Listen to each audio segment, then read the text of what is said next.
All right, Devin, thanks for being on the show. Cheers. Yes, cheers indeed. Santé. Yeah, santé. We're back at Adesso Bistro in the West End.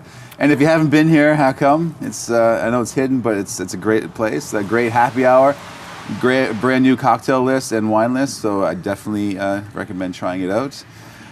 Let's get into it. Yeah. So let's start from the beginning. Give us a little bit of a history on yourself.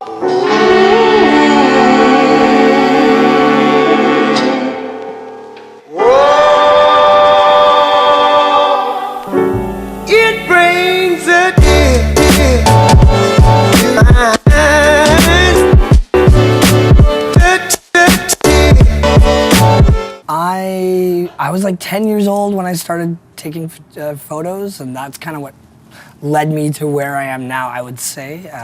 My mom dated a guy who was shooting for National Geographic. Oh, wow. He gave me his first set of lenses and a camera, and took the battery out of the light meter and taught me how to shoot film. And then I kind of always was into the arts. My mom was like an artistic individual, and kind of guided me that way, and or let me be who I wanted to be. And then in high school, me and my friends were all theater actors and making our own movies. We had a really good film program. I went to Bing Arts, Lord Bing.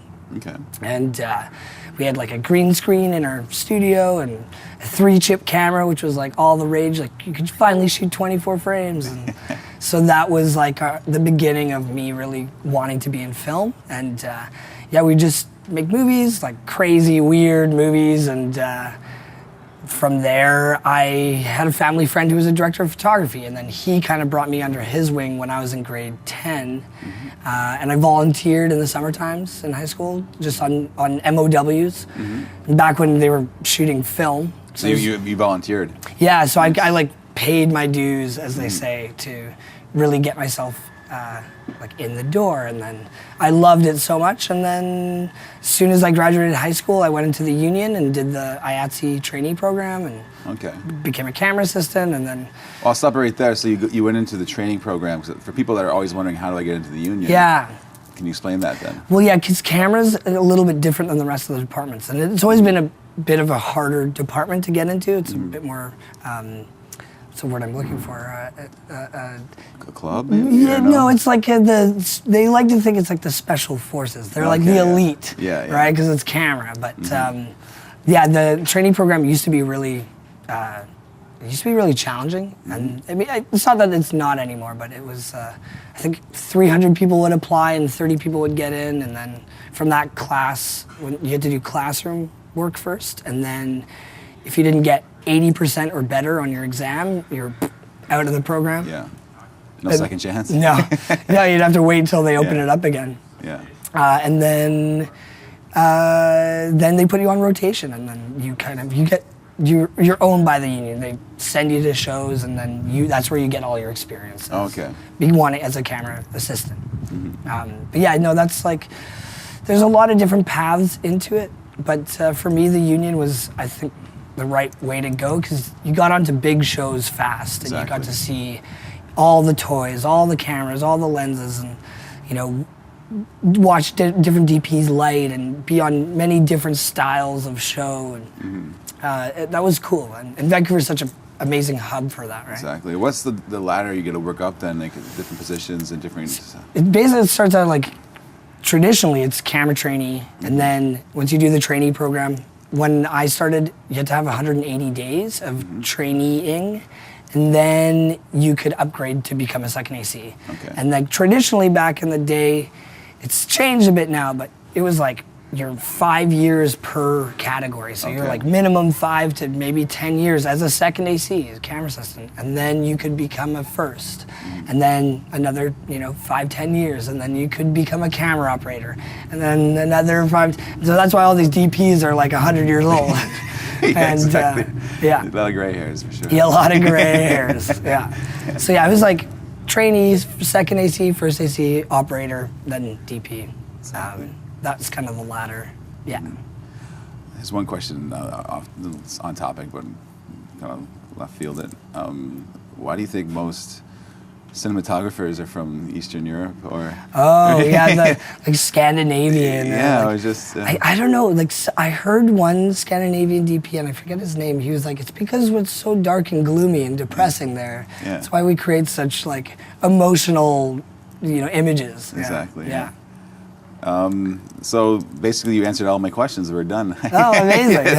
Well, continue on your story, No, your yeah. journey, anyway, like your little backstory. I mean, it's interesting. Because I wasn't always I was always kind of doing photo and film. And I took a break from camera assisting because like, as soon as you get into the union, it is very much like it becomes more of a job because you're there to work as a part of a team on a big show. There's no, like you can't fuck up, it's not as freeing as now you can grab a camera and make your own movies. And it's a lot easier and cheaper than it used to be. Mm-hmm.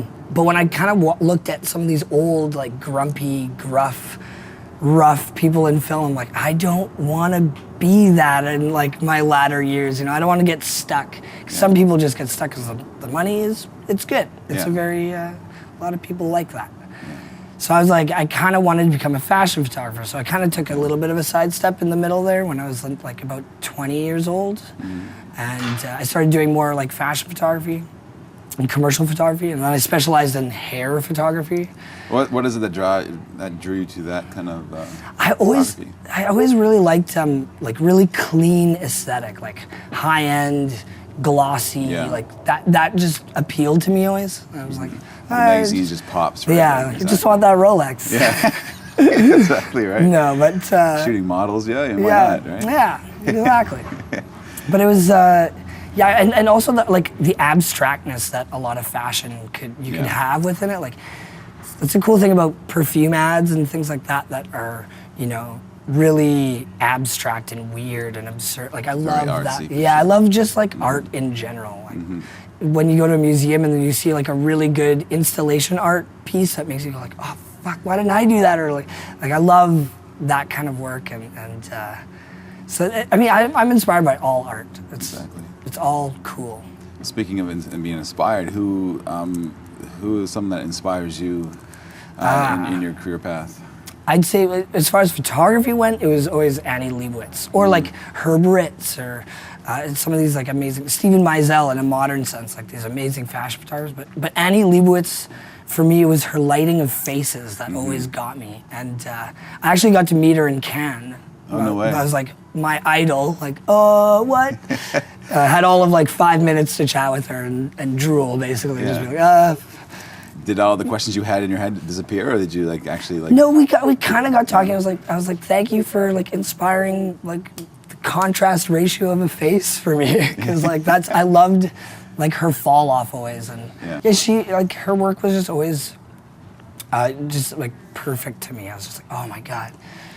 But I mean, I also know a bit about her, like her studio sense and her backstory of like she has a crazy retouching team, and her assistants basically set up her lights for her, so she gets to step on set with a camera and her subject and just kind of like talk and shoot, which is really cool. But she always brings out like really good emotion in her subjects. Oh, she's one of my favorite because I'm a big rock and roll fan, right? So she's shot the best. Oh yeah. And so many like every Rolling Stone cover like ever almost. Exactly. Yeah. That's probably where she cut her teeth, I guess. Back when they first started coming out, she toured with like Zeppelin, the Stones, kind of thing. So the stories she must have. Oh God, I can't imagine her stories. Well, speaking of like the Stones and Zeppelin, you've done a lot of music videos. Yeah. What can you maybe name a few, or just give me some experiences on those and how they're different? Yeah, like I shot this Belly Juicy J music video in LA, and it was funny because I had just been rolling off. I was in Nicaragua shooting a Martin Garrix music video, and the same director, he's like, hey, you want to come to LA and shoot this other video? And I'm like, sure. And the night before we flew, we illegally paid off guards to go up onto a volcano, an active volcano in Nicaragua, and had to hide in the bed of a pickup truck and like underneath a sheet, and then go up there and then literally get on a plane within hours, and then we land in LA and we don't even go home to drop off our bags or anything. We get a rental car and drive straight to a strip club. So the contrast of like complete nature to just like booty. I was like, whoa. Is there a lot of shoots like that? Just guerrilla shooting, or is it? Well, no. I have done quite a few though, where like even though like Nicaragua, we didn't have permits or anything, we just kind of rocked around with a camera. Yeah. But that's the kind of country that you can do that in. Yeah. Whereas I was just in France shooting, and we got in a little bit of trouble for not having a permit. The police. Almost getting arrested. Like, ooh. Yeah. But luckily we didn't have like a large crew. If we had more than 4 people in our crew, we would have actually like been ticketed. But we were able, because it was 3 or less, we were considered not an actual professional production. So they let us go. Would that be one of the perks of the job, is the traveling and seeing countries and working with different people? Yeah, I never thought that I'd be, I mean, I always wanted to travel and work a lot, and but I never thought I'd be traveling as much as I am now. Like, I'm past 3-4 years, it's like I'm flying almost every month. So are you on a list for someone, is it based on 2 things, like the name and being on a list as well?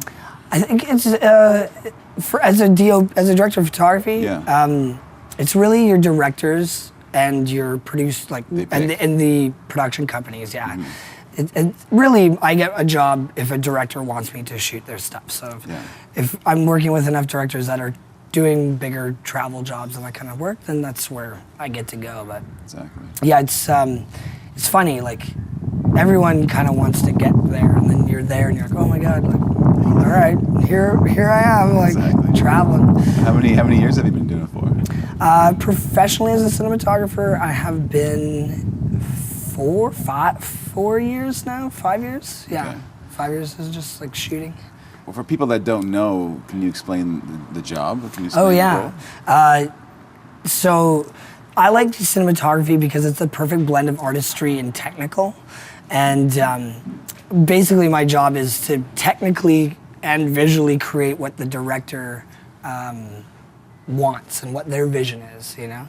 But then I have to bring my own flavor to it. And then also I have to control all the crew.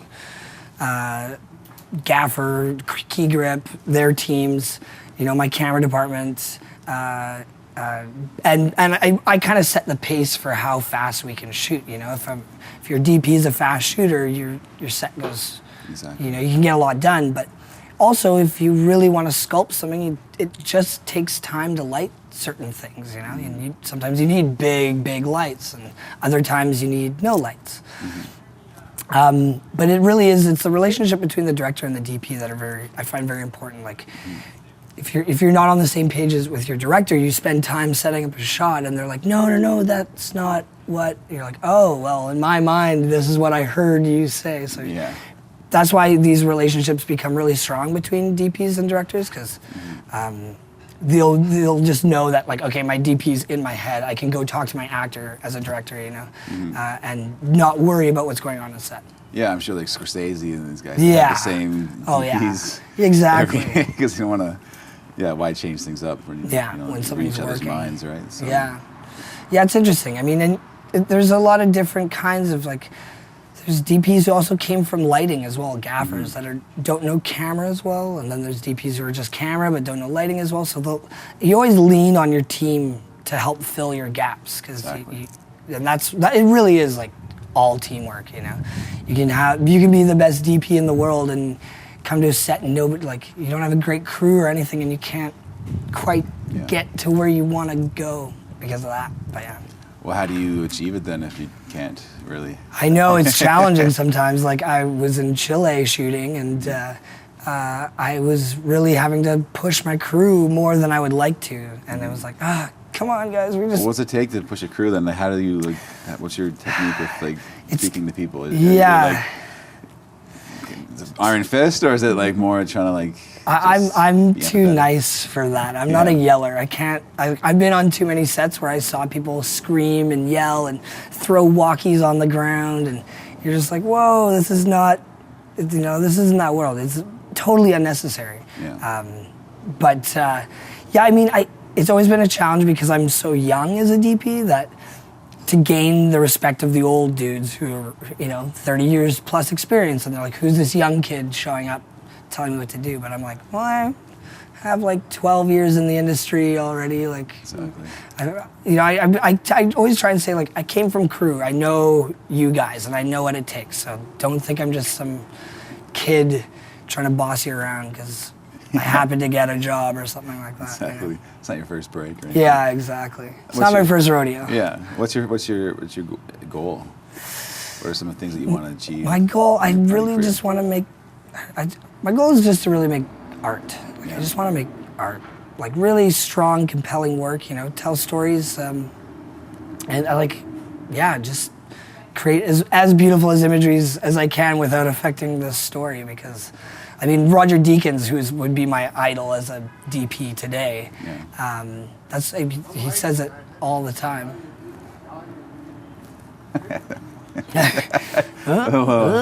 Someone's in the background. Rolling sound.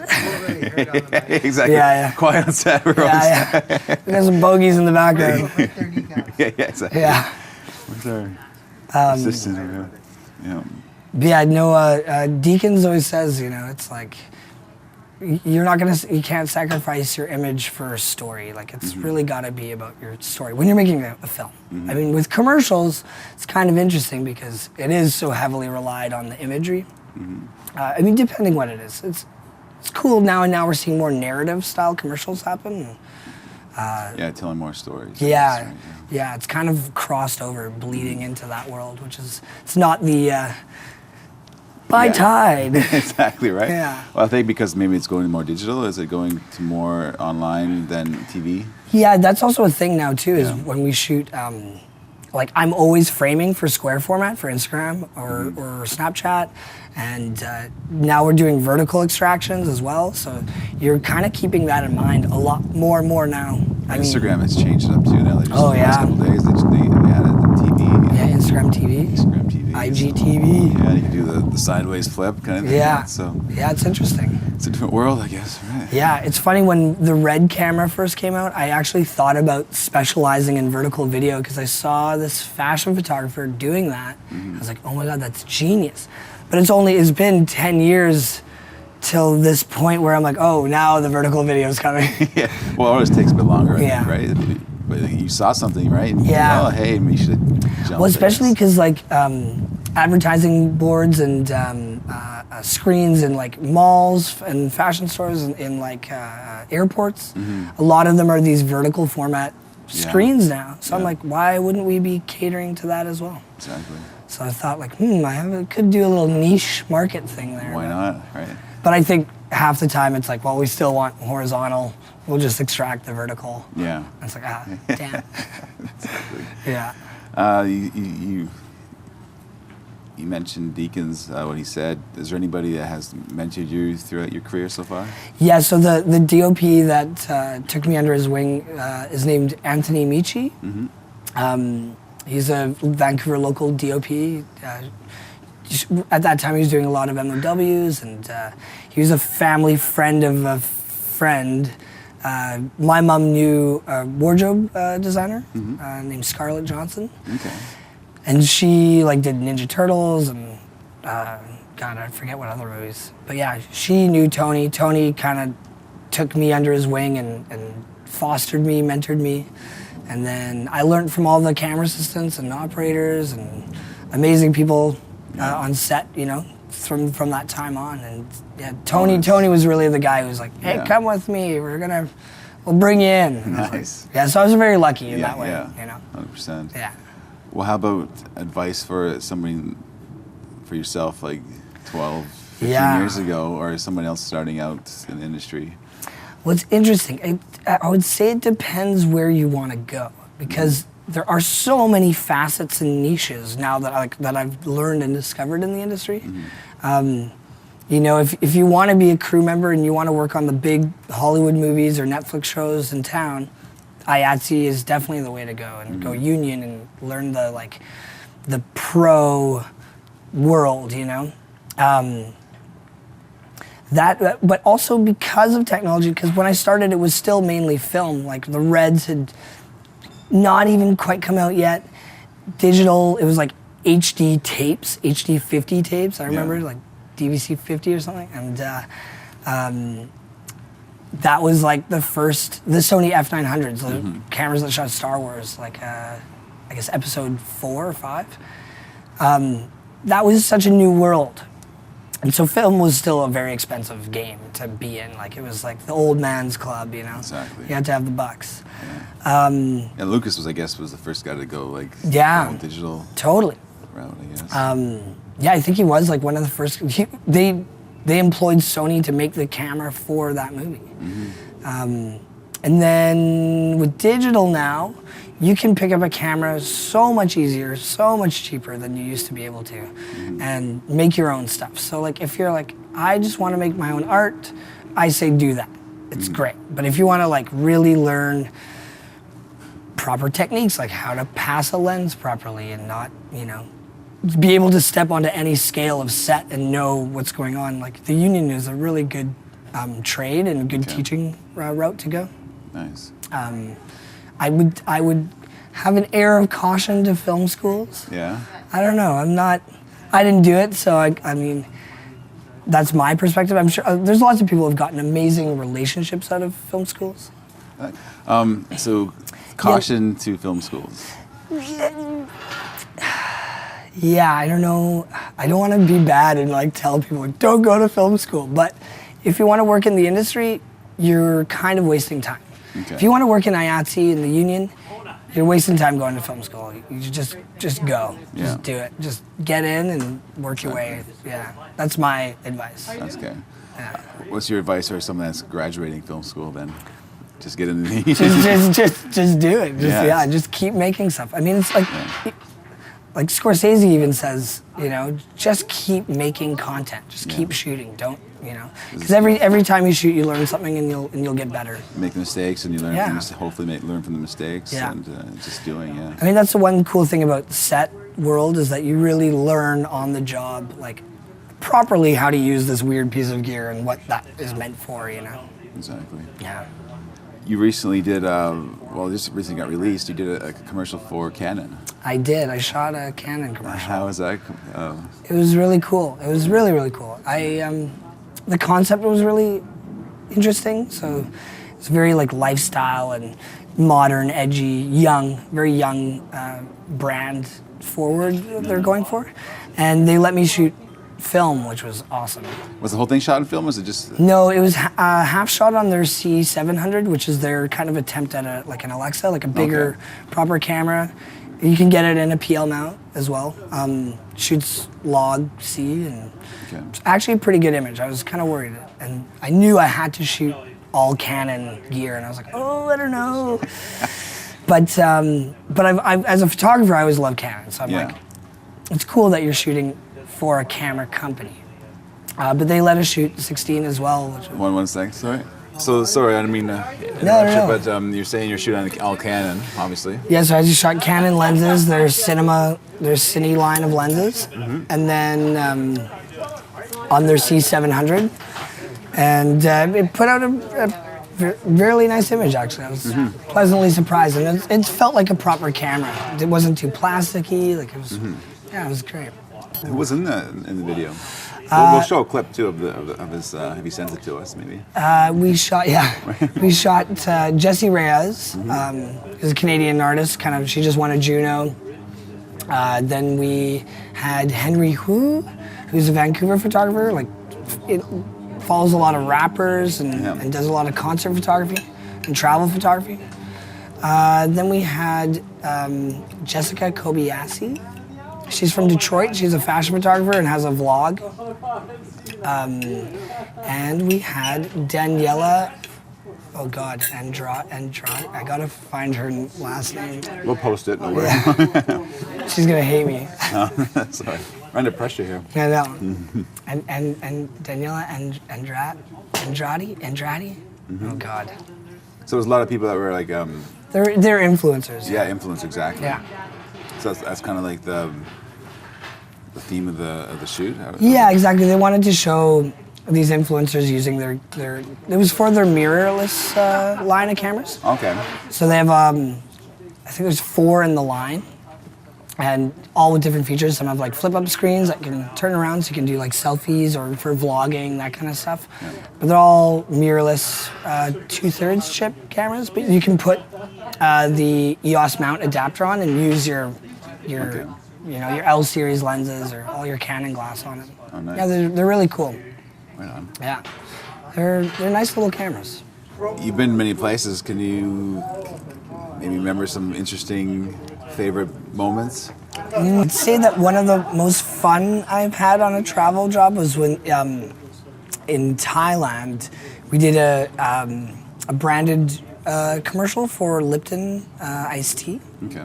And we basically got the budget and we just took it and we're like, let's go backpacking with this money. And Casey Neistat style, basically. yeah, exactly. Yeah. And that's what we did. We just like backpacked Thailand and shot it all in A7Ss, and it was amazing. We ended up in like a hill tribe people up near Chiang Mai, in a village with no electricity.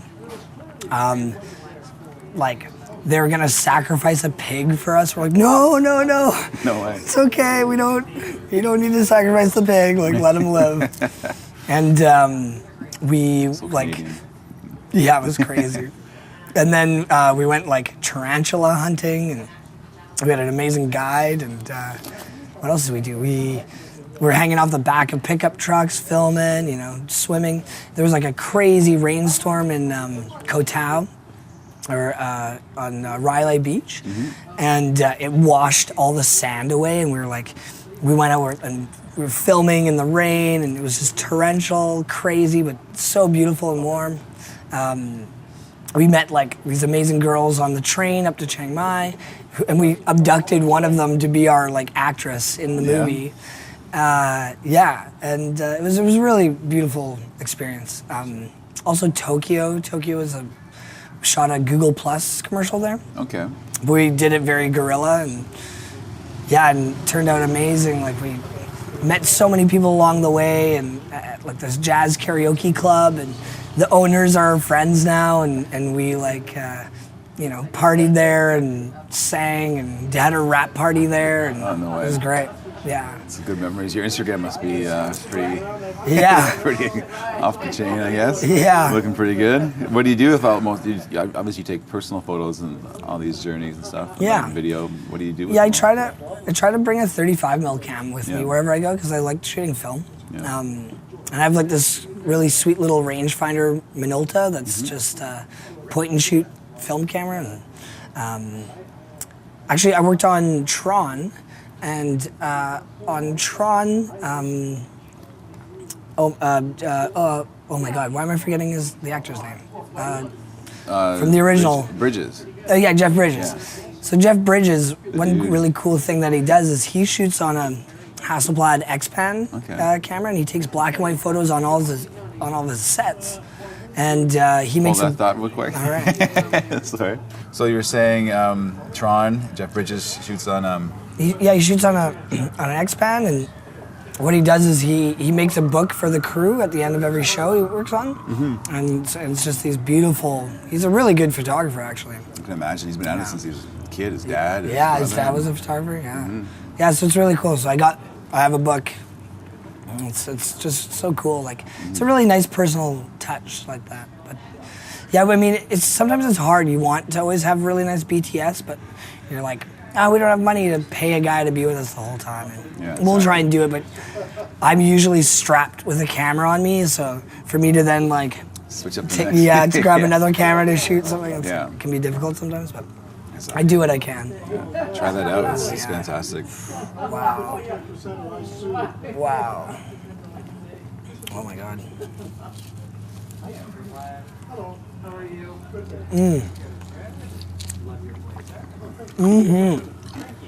What's your favorite movie? Ooh. Or what's the top 5 that you like that kind of inspires you to like, okay, I want to do something like that? So I'd say that one of the movies that was like, I want to shoot movies like this was The Matrix. I mean, it's a classic one to say, but it just did so many incredible things for its time. And like the story was amazing, cinematography is amazing in it. It's one of those movies that people kind of copied after that. That people started making movies like that You know, like Pulp Fiction is like that kind of Totally. thing, right? And like Matrix for sure. Yeah, I mean, yeah, Matrix was like what everyone kind of copied for a while. Yeah. Everyone wanted to do bullet time. And, Yeah, exactly. yeah. Matrix would be like one on the top end of my list. Another one for cinematography was Black Hawk Down. They did a lot of cool stuff where they put fishing net on the back end of the back element of the lenses, and it creates this really like foggy kind of look. Okay. Black Hawk Down, they were filming it and they put like a mesh over his top, you said? They use fish nets. Fish nets. Yeah, it's a very old technique to give you kind of a hazy look. But another film that really inspired me for cinematography was Man on Fire, a Denzel Washington movie. It's a Tony Scott film. The DOP is Paul Cameron. He's a guy from Quebec. Okay. And they did a lot of really interesting things in that movie. They had a 1800s like old hand crank camera with all sorts of light leaks, and they ran positive stock through the camera, so what people know as slide film. So when you develop it, the image is not a negative, it's a positive. And they developed it with the wrong chemicals. It's called cross-processing. Okay. So they cross-processed a bunch of that movie, which is really unique and crazy thing to do, because when you develop it, all your blacks and your contrast gets really compressed, so you have to know how to light it for that. And then they hooked up a hand drill to the hand crank camera, and they would just like and just do random, so they get all these crazy flash frames. And it's cool. I'm gonna watch that again. It's really cool, and it's all organic. You know, it wasn't done in post. It was all on the film. Tricks, different tricks that you come up with, right? Yeah, so That's awesome. that kind of stuff really, I like to do as much as I can in front of the lens. Yeah. You know, I use a lot of glass and prisms and certain techniques to get different effects, and I just like doing it organically because you can tell when it's post. Like our brains are so amazing at analyzing what is real and what is not. That you can feel it when it's not real. I think we have a really good bullshit detector. Yeah, exactly. Well, on that note, thanks again for being on the Yeah, show. It's getting no. really busy right now, so we're gonna wrap it up. But Devin, thank you so much. You're great. My pleasure. Lots of great stories, and all his links will be in the description below. Thanks for watching. Please like, share, and subscribe. And thank you. What's your story, Vancouver?